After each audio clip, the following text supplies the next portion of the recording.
திருமங்கலம் அருகே கூலி தொழிலாளி அடித்து கொலை செய்யப்பட்டு தரதரவென இழுத்து தெருவில் போட்டுச் சென்ற கொடூரம். மதுபோதை தகராறா வேறு ஏதும் காரணமா என போலீசார் விசாரணை.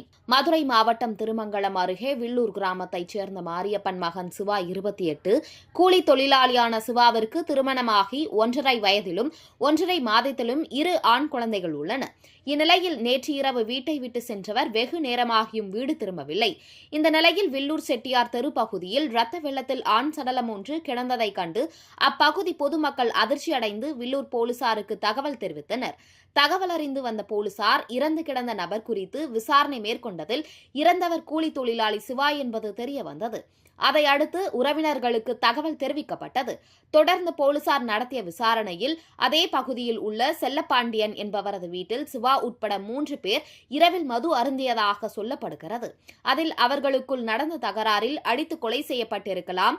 மேலும் சிவாவை வீட்டுக்குள்ளேயே கொலை செய்து யாருக்கும் சந்தேகம் வராமல் இருப்பதற்காக அவரது உடலை தரதரவென இழுத்து வந்து வீதியில் போட்டு சென்றதும் போலீசார் விசாரணையில் தெரியவந்துள்ளது. இதனைத் தொடர்ந்து இறந்த சிவாவின் உடலை கைப்பற்றி பிரேத பரிசோதனைக்காக திருமங்கலம் அரசு மருத்துவமனைக்கு அனுப்பி வைத்து மனைவி பவித்ரா அளித்த புகாரின் பேரில் சிவா மதுபோதை தகராறில் கொலை செய்யப்பட்டாரா அல்லது வேறு ஏதும் காரணத்தால் கொலை செய்யப்பட்டாரா என்ற கோணத்தில் சந்தேகத்தின் பேரில் இருவரை பிடித்து போலீசார் விசாரணை மேற்கொண்டு வருகின்றனர். இரவு வீட்டை விட்டு சென்ற கூலி தொழிலாளி கொலை செய்யப்பட்ட சம்பவம் வில்லூர் பகுதியில் பெரும் பரபரப்பை ஏற்படுத்தியுள்ளது.